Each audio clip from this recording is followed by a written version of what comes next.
আটা আর আলু থাকলে খুবই কম সময়ে একবার এই নাস্তা তৈরি করে দেখতে পারেন। কথা দিচ্ছি, যত খাবেন তত খেতে মন চাইবে। খুবই হেলদি টেস্টি এই নাস্তা রেসিপি। চাইলে ঝটপট তৈরি করে স্কুল অফিসে টিফিনও দিতে পারেন।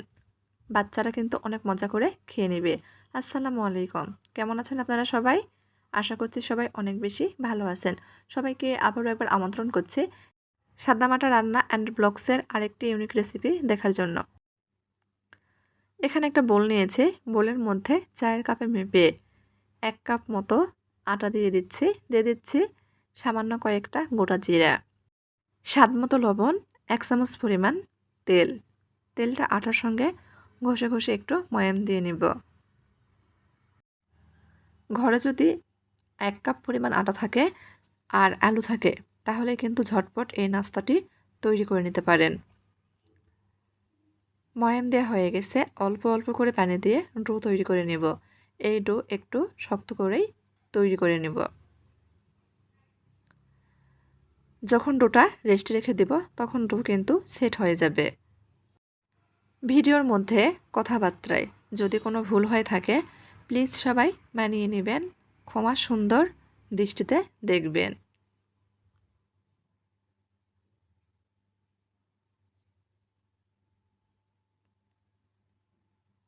ডো তৈরি করে নিয়েছি।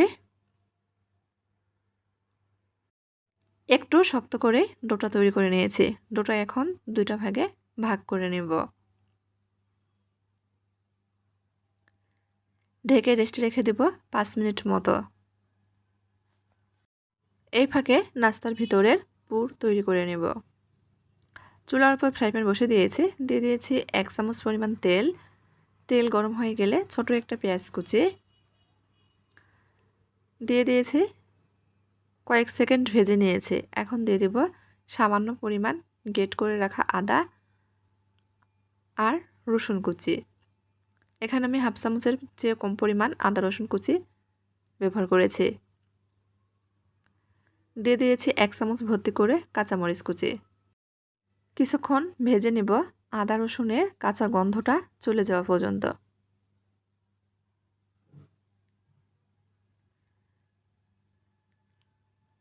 ভেজে নিয়েছি। আগে থেকেই 2টা আলু সেদ্ধ করে মেশ করে রেখেছিলাম, দিয়ে দিচ্ছি। নেড়েচেড়ে মিশিয়ে নেব।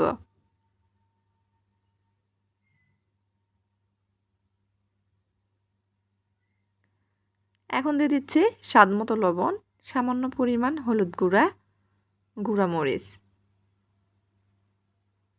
হাফ চামচ পরিমাণ ভাজা জিরার গুঁড়া, হাফ চামচ ধনিয়া গুঁড়া, হাফ চামচ চাট মশলা। খুব ভালোভাবে নেড়েচেড়ে মিশিয়ে নেব।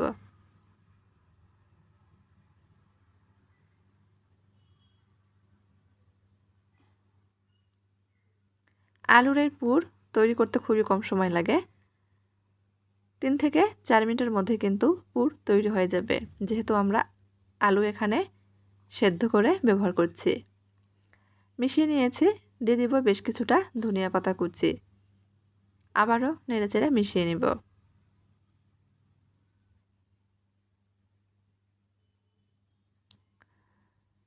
নাস্তার পুর তৈরি।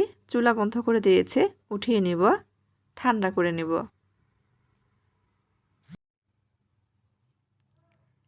এদিকে 5 মিনিট পর লেচিগুলো কিন্তু অনেকটাই নরম হয়ে গেছে। পিড়ে নিয়েছি, সামান্য পরিমাণ আটা ছড়িয়ে দিয়েছে।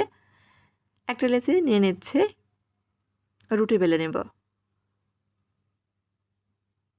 এই রুটি আমরা নর্মাল যেভাবে রুটি বেলে নিই, ঠিক সেরকম পুরুত্ব রেখেই বেলে নিচ্ছে।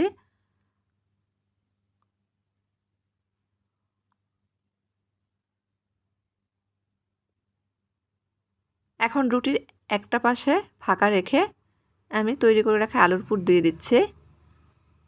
যে অংশটা ফাঁকা রেখেছিলাম পুরের উপর দিয়ে দিয়েছি। হাত দিয়ে চেপে লেগে দিয়েছি। একটু খেয়াল করবেন কিভাবে নাস্তাগুলো তৈরি করছে, যাতে খুলে না যায়। তারপর সামান্য একটু জায়গা ফাঁকা রেখে ছুরি দিয়ে এভাবে কেটে নিচ্ছি। তাহলে কিন্তু খুব সহজেই একটা নাস্তা তৈরি হয়ে যাবে। আপনাদের সুবিধার জন্য আমি আরও তৈরি করে দেখিয়ে দিচ্ছি। দেখেন, আবারও একটা রুটি বেলে নিয়েছি।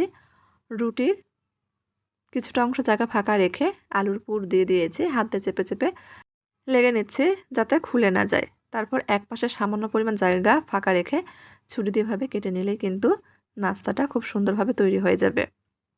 একটা রুটি দিয়ে আমি 2টা করে নাস্তা তৈরি করছি। রুটি একটু বড় করে বেলে নিলে একটা রুটি দিয়ে 3 থেকে 4টাও নাস্তা তৈরি করা যাবে। একইভাবে সবগুলো নাস্তা তৈরি করে নিয়েছি।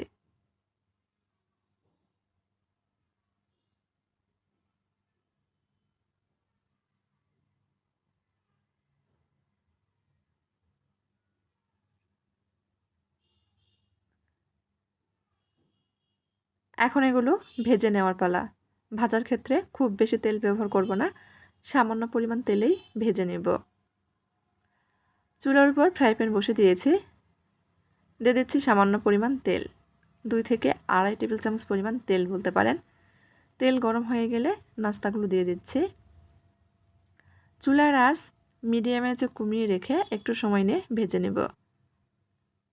অবশ্যই কমিয়ে রেখে ভেজে নিতে হবে, তা না হলে নাস্তাগুলো পুড়ে যাবে। এই নাস্তা ভাজার সময় একেবারে কড়া করে ভাজা যাবে না, তবে এভাবে ভেজে নিলেও কিন্তু নাস্তাটা অনেক মুচমুচে হয়, কালারও খুব সুন্দর আসে।